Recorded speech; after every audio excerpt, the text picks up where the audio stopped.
Fivertel. Bueno, vamos a ir a la nota. Nunca decimos quién es. Yo no soy decirlo. No lo decimos por miedo que se caiga, como que no sé. ¿Ustedes tenían esa tradición también? Esa tradición siempre la tuvimos. Mirá, otra tradición que tenemos que tirar abajo. Totalmente. En algún momento que vamos a tener que romper. Lo bueno es que vinieron. Sí. Y para tirar abajo tradiciones, preconceptos y formas de vivir que empiezan a quedar viejas, tenemos a las nuevas generaciones. Claro que Y hay gente que a mí me ilusiona, me entusiasma. Y son los chicos y las chicas de Jóvenes por el Clima. Hoy vinieron Nicole Becker y Bruno Rodríguez, probablemente dos de sus caras más reconocibles, más visibles, para hablar un poco de todo, porque esa es la idea. Hola Nicole, hola Bruno, ¿cómo están? Gracias Hola, por ¿cómo venir. andan? Buenas, ¿qué tal? Muchísimas gracias por la invitación. Qué No, bueno por conocer favor. Urbana en vivo, acá en persona. Vamos. Viste, tenemos distancia, tenemos todo y les Cumplen, tocó. check. Sí, les tocó un lindo Aprobado. día también, eso también es verdad. Buen Yo vine clima. abrigada por las dudas, tenía miedo, pero bueno, la verdad que el día nos ayudó un poquito. ¿Se distribuyeron bien las mesas o fue medio de casualidad?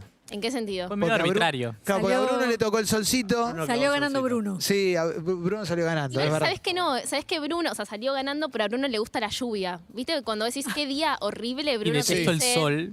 Me gusta Uy. el frío, que sea nublado. Sí, es un poco... Sí, y yo todo lo contrario. Con Bruno somos bastante así, como que Bruno es un poco mi antítesis en algunas cosas. Pero nos queremos igual. Les voy a hacer una pregunta que puede sonar un poco pretenciosa, sobre todo en la respuesta que podrían llegar a darme, pero la verdad es que por lo menos yo lo percibo así. ¿Ustedes se consideran como parte de una generación que está cambiando una forma de vivir, un status quo, una forma de pensar quizás o de entender la manera en la que nos relacionamos con el mundo, con el planeta y entre nosotros mismos también?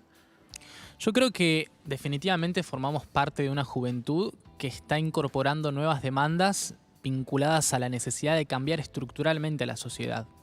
El hecho de que lo ambiental lo percibamos desde una perspectiva social que unifica los conceptos de justicia ambiental con justicia social es en definitiva una muestra muy palpable de ello. Y me parece que también el hecho de que esta juventud haya interseccionado sus agendas, como por ejemplo lo es en el caso de la experiencia del feminismo con el ambientalismo, también, digamos, es una prueba muy fuerte. La verdad que me gusta mucho formar parte de esta generación. No, y además creo que hay un punto que no nos queda otra. O sea, no es algo que muchos elegimos. Yo, por ejemplo, no elegí ser activista o militante ambiental, sino que realmente no me queda otra porque está mi futuro en juego y el presente de muchísimas personas, y si no hacemos algo ahora, estamos en el horno. Entonces me parece que también pasa por una cuestión del tiempo y de la urgencia que hay con ciertas agendas. Cuando estábamos charlando en la previa, hablamos un poco del prejuicio que hubo históricamente con quien milita por lo ecológico, milita por el ambiente. ¿Se enfrentaron ustedes mismos con esos prejuicios a la hora de pensar, no sé, el día que conocieron la problemática, en esos primeros tiempos? ¿Se enfrentaron con eso de decir, che, voy a militar Sí, por re. esto? De hecho, no solo eso, sino que yo misma tenía esos prejuicios. O sea, a los dos nos pasó que no nacimos siendo ambientalistas ni nacimos interesados por estos temas, sino, bueno, personalmente en 2019, cuando un poco estaba así como creciendo la figura de Greta y de todo el movimiento internacional, empecé a leer sobre el tema y me llamó primero la atención que acá en Argentina nadie hablaba del tema hasta ese momento. Entonces decía, ¿por qué hay gente de mi edad que solo por vivir en Europa tiene información que al parecer yo no tengo? Porque yo no lo había visto ni en la escuela, no se hablaba en mi familia, ni en las redes sociales, en ningún lado. Y me empecé a cuestionar eso y yo lo entendí hasta ese momento como algo que no me importaba porque era ajeno a las problemáticas que sí me importaban, ¿no? O sea, digo, tanto el feminismo como las temáticas de desigualdad social, etcétera. Y cuando entendés, se te hace ese clic, que es un poco lo que decía Bruno, de cómo lo ambiental en realidad es una cuestión de derechos humanos y cómo tiene que ver justamente con todo lo social, con todo lo que te importa. Te aseguro que lo ambiental se relaciona, es cuando decís, ok, sí me tiene que importar un poquito, ¿no? Pero me parece que todos esos prejuicios de ambientalismo elitista, que al fin y al cabo es lo mismo que también se El decía vegano de del Palermo. feminismo. El vegano de Claro. Palermo. A mí Total. también me pasó algo muy similar. Sobre todo me parece que el baldazo de agua fría lo tuve cuando pude ver que detrás de los números, de los desmontes, de las políticas vinculadas al modelo del agronegocio, etcétera, hay personas que están sufriendo y comunidades que lamentablemente están siendo permanentemente relegadas a un segundo plano. El hecho de que tengamos pueblos originarios que permanentemente se sitúan frente al avance de los desmontes, de las topadoras, con mujeres embarazadas y hasta a veces con niños en brazos, es realmente una imagen muy fuerte y eso tiene que ver con la forma en la que tenemos que incorporar al ambiente desde una perspectiva justamente de derechos humanos, pero sobre todo también identificando los intereses económicos que están en juego. Está buenísimo, y ahí te paso, Juan, para que preguntes vos, Sí. pero está buenísimo empezar a romper también con el prejuicio que hay sobre la militancia ambiental y esta idea que puede ser o rescatar un perrito, que está buenísimo también, digo, por supuesto, o el que solamente, no sé, decide dejar de comer o tener su huertita, es mucho más. Me gusta la perspectiva que lo ponen en la cuestión de derechos humanos también y cómo nos atraviesa, me parece que a todos y a todas. Vamos con tu No, es pregunta, que de después hecho seguimos por ahí. iba por el mismo lugar, porque creo que parte de la respuesta a mi pregunta ya la están contestando, pero ustedes pueden definir en la práctica el activismo como una persona activista.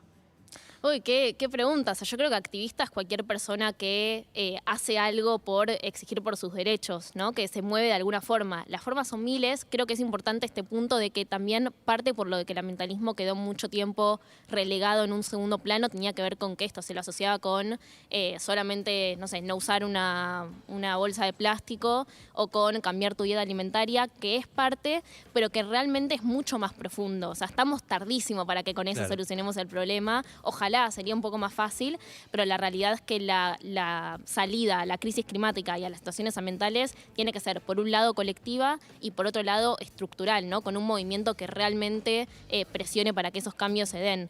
Me parece que antes activistas se lo asociaba más con una cuestión de acciones individuales, cuando ahora lo entendemos como algo mucho más complejo y estructural. Sí, o mismo con formar parte de una estructura más anclada a esa visión que tenemos de ONGs que salen a la calle a juntar, no sé, colillas, etcétera, lo cual está perfecto, pero también me parece que la actividad militante es el resultado de poder traducir a nuestra indignación por las problemáticas sociales en una acción concreta, porque si nos quedamos únicamente con la mala sensación que nos genera ver la imagen de las topadoras avanzando sobre los territorios indígenas, y vamos a estar siendo cómplices de esa realidad que queremos cambiar. Por lo tanto, me parece que sobre todo eso es catapultar nuestra indignación a la acción. Son Nicole Becker y Bruno Rodríguez de Jóvenes por el Clima. No lo están viendo acá, pero está Matías. Matías tiene pregunta, así que dale, Matata. Sí, desde el cielo, manejando el clima. Hola, Matías.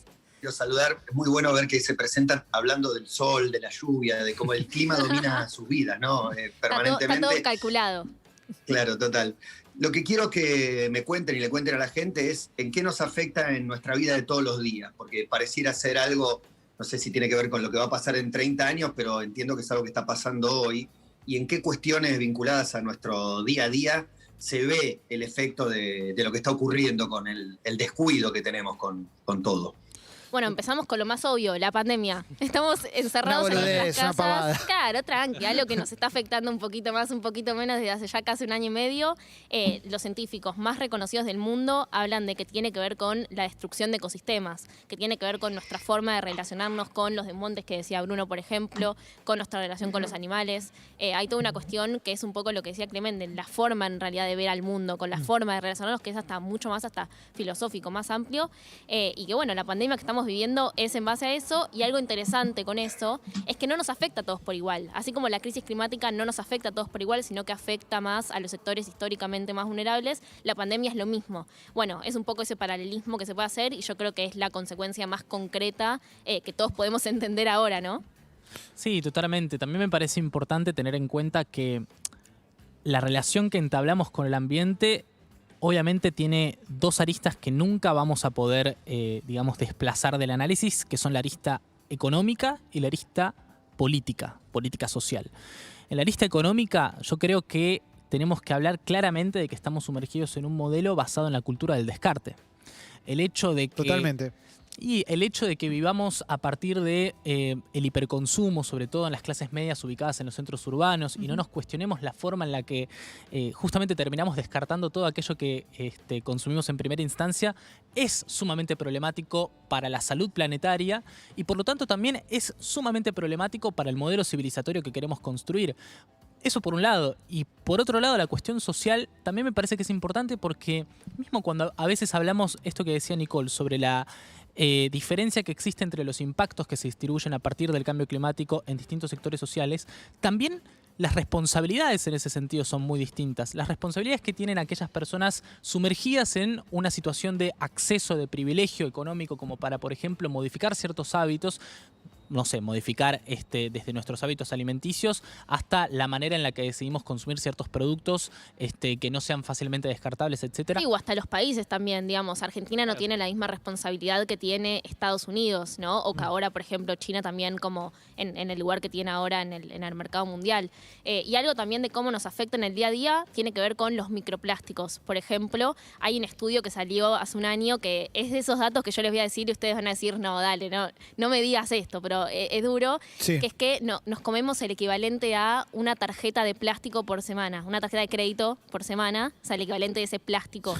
¿Por qué? Bueno, porque el microplástico ya está en todos lados por el exceso de plástico que usamos. Es una locura, ¿no? O sea, que para ver un poco cómo nos afecta en el día a día, también con la calidad del aire, digamos, hay un montón de cuestiones también. Che, hay tantas cosas para charlar. Acá Emi tiene preguntas. Yo ya quiero volver porque tengo varias cositas, pero dale. Siempre que los escucho y que los leo, pienso en esta bandera que es que ustedes están pidiendo por algo, por un cambio, porque les va a marcar cómo van a poder vivir, pero quienes están tomando las decisiones son los que no van a ver el daño de las decisiones que están tomando ahora. Entonces, la pregunta es, ¿qué acceso tienen a diputados, senadores, que es una de las patas en las que uno puede empezar a pelear?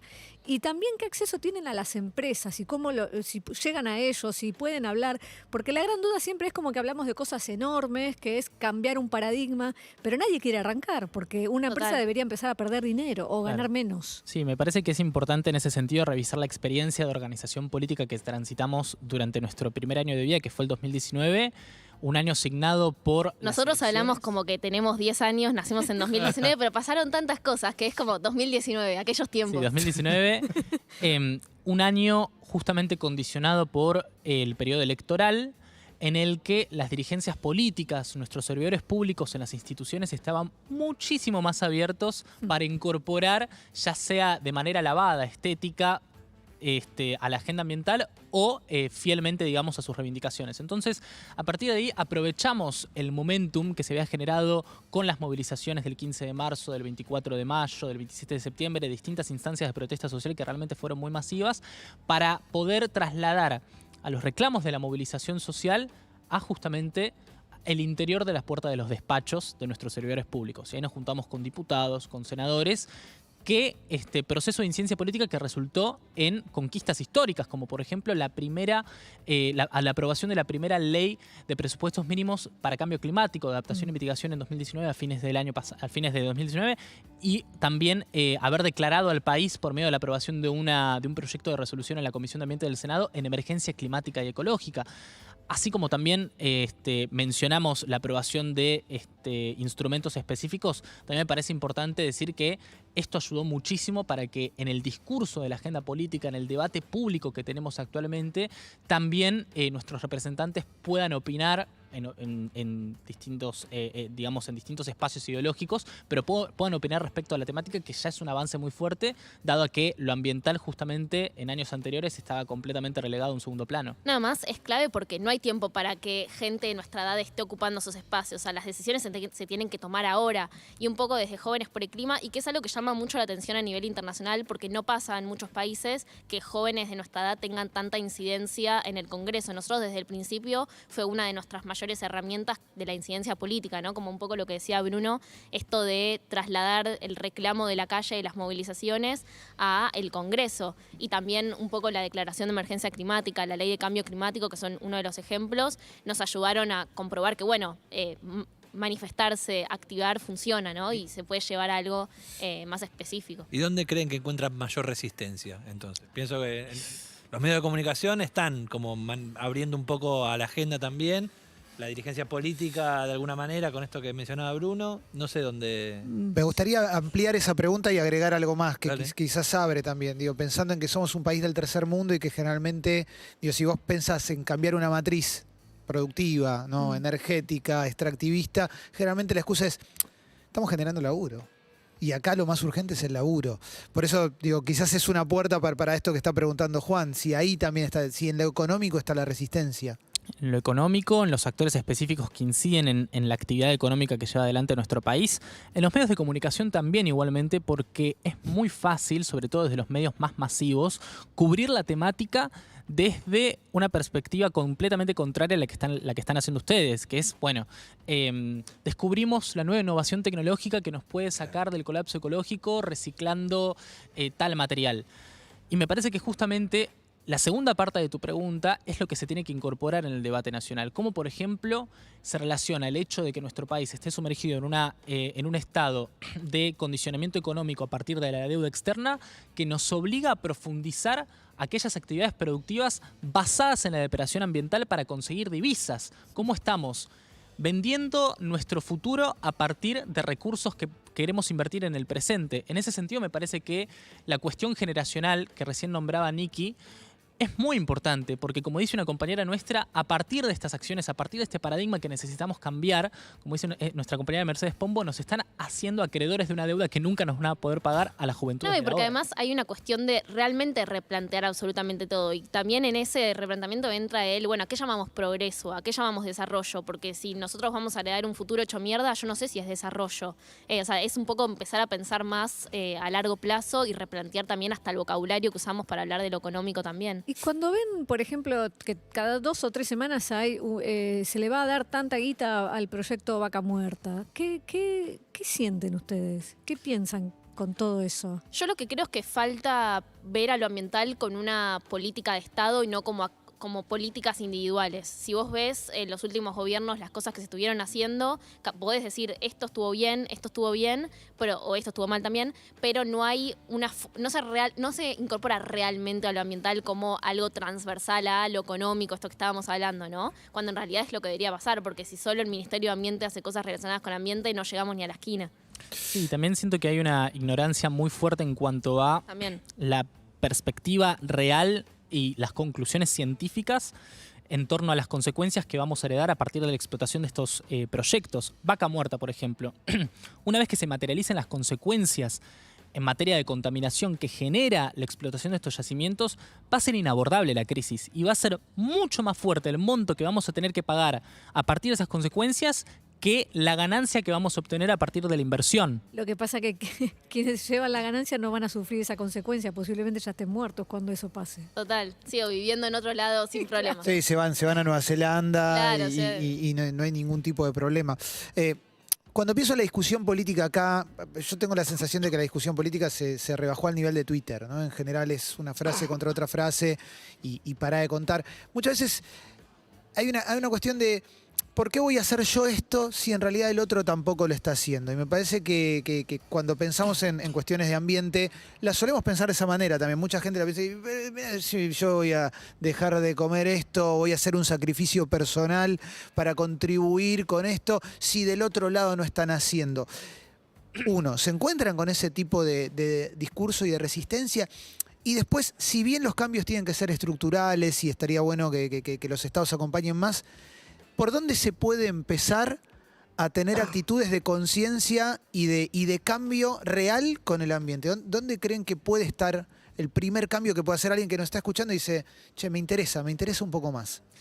Creo que hay algo también de que hoy en día querer ser pionero en algo a nivel Estado no es seguir profundizando Vaca Muerta, sino transicionando hacia otro tipo de energías. O sea, mismo a nivel pensar en esa visión del futuro, querer estar adelante de algo, bueno, entonces cambia. Empezar a hacer las cosas distintas porque no nos queda otra. Creo que de qué se puede empezar a hacer desde nuestro lugar, hay muchas cosas. Lo primero que tenemos que hacer es cambiar nuestra dieta alimentaria. El IPCC, que es como el grupo de expertos de cambio climático, recomienda 8 dietas diferentes en las que todas hay que reducir el consumo de carne. No necesariamente bajarlo a cero, pero eso capaz tiene también que ver con una cuestión moral, si se quiere decir, que yo la comparto, pero entiendo que no todo el mundo la comparte o que es un proceso cultural que va a llevar más tiempo, pero a nivel de cambio climático sí se recomienda reducirlo por lo menos a 1-2 veces por semana. Yo creo que por un lado esta cuestión que mencionabas acerca de cómo nos encontramos con personas que relegan la responsabilidad que tienen para con la problemática a terceros, es un fenómeno que se da con cualquier tipo de problemática que tiene en su núcleo una narrativa de colapso. Cuando nos encontramos con la distopía a la vuelta de la esquina, a partir de ver una noticia en la que nos dicen que nos queda menos de una década para llevar adelante estas transformaciones de proporciones épicas, estructurales en nuestro sistema de producción y de consumo, y las personas bajan los brazos. Sí, Por lo tanto, tiene que ver con cómo es nuestro cerebro también, ¿no? O sea, nuestro cerebro trata de sacarlo, como bueno, tratar de negarlo un poco. Porque claro, la negación automática y colectivizada me parece que es una problemática muy fuerte relacionada con el cambio climático. Y por otro lado, sí me parece importante esto que mencionaba Nicola acerca de las responsabilidades también que podemos ya en el corto plazo incluso asumir para llevar adelante una acción que genere un aporte fuerte a la problemática. Para mí lo más importante es informarse, es arrancar a empoderarnos en cuanto a la información existente sobre este fenómeno, y a partir de ahí vamos a tener más herramientas para involucrarnos en la construcción de proyectos colectivos, si así lo deseamos, o incluso en acciones vinculadas con la esfera de la individualidad, como lo que mencionó Nicole sobre las dietas alimentarias. sí, creo que no es un extremo u otro, digamos. Todos tenemos nuestro círculo, tanto en el trabajo, en la escuela, donde también se pueden proponer cosas que sean estructurales dentro de ese ámbito, que no necesariamente es el Estado, pero bueno, es lo que más cerca tenés, o en tu familia. Digamos, no hay que pensarlo solamente como algo meramente individual o algo solamente sistémico, cuando son cosas que a su vez también creo que se complementan. Última que les hago. La lectura polarizante de cualquier tipo de conflicto que puede tener nuestro país, inclusive lo que ha pasado con la pandemia. ¿Esa lectura les afecta a ustedes en su militancia? Digo, no sé, los recibe el ministro de Ambiente, listo, sos Cuca. Un día te recibe uno de la ciudad, listo, sos de Juntos por el Cambio, entonces sos todo lo contrario. ¿Les pasa eso también? Porque yo tengo la sensación de que eso nos afecta el entendimiento de absolutamente todo. Yo creo que la matriz cultural de la discusión política que damos en este país, obviamente que está fuertemente condicionada por para mí, estas construcciones mediáticas de la grieta y cómo justamente la opinión pública se va moldando a estar de un lado u otro, particularmente con la perspectiva ambiental y la militancia que desplegamos. Me parece que lo más importante es debatir en términos sistémicos y por lo tanto poder apartar esos componentes que reducen la discusión a, bueno, si estás a favor de tal político o si te juntás con tal funcionario ya perteneces a su fuerza. Nos permite apartar por un lado esos aspectos y por otro lado también afirmar contundentemente que la salida a la crisis climática y ecológica sí o sí va a tener que ser política, no partidaria, política. Poder politizar, poder hablar sobre la existencia de entramados de poder a la hora de depredar a nuestros territorios, a la hora de llevar adelante modelos económicos completamente insostenibles con los límites planetarios, físicos de nuestro planeta, me parece muy importante. Y la verdad que sí también nos afecta mucho. La coyuntura afecta a cualquier movimiento militante en ese sentido y me parece que tenemos que tener algunas cosas bien claras. Independientemente de quién esté en el gobierno, nunca vamos a poder llevar una agenda compatible con nuestras reivindicaciones si nuestros servidores públicos son títeres de los grupos corporativos que no quieren cambiar sus formas de producir y los patrones de consumo de la sociedad. Eso es transversal a toda la dirigencia política. Quien se quiere contactar con ustedes, ¿dónde los encuentra? En Instagram, en @jóvenesporelclima, compartimos la misma A. Excelente. Son Bruno Rodríguez y Nicole Becker. Gracias por haber venido. Estuvo buenísimo escucharlos. A ustedes. Gracias a ustedes. Dale, vamos. Somos Urbana Play. FM 104.3 Buenos Aires.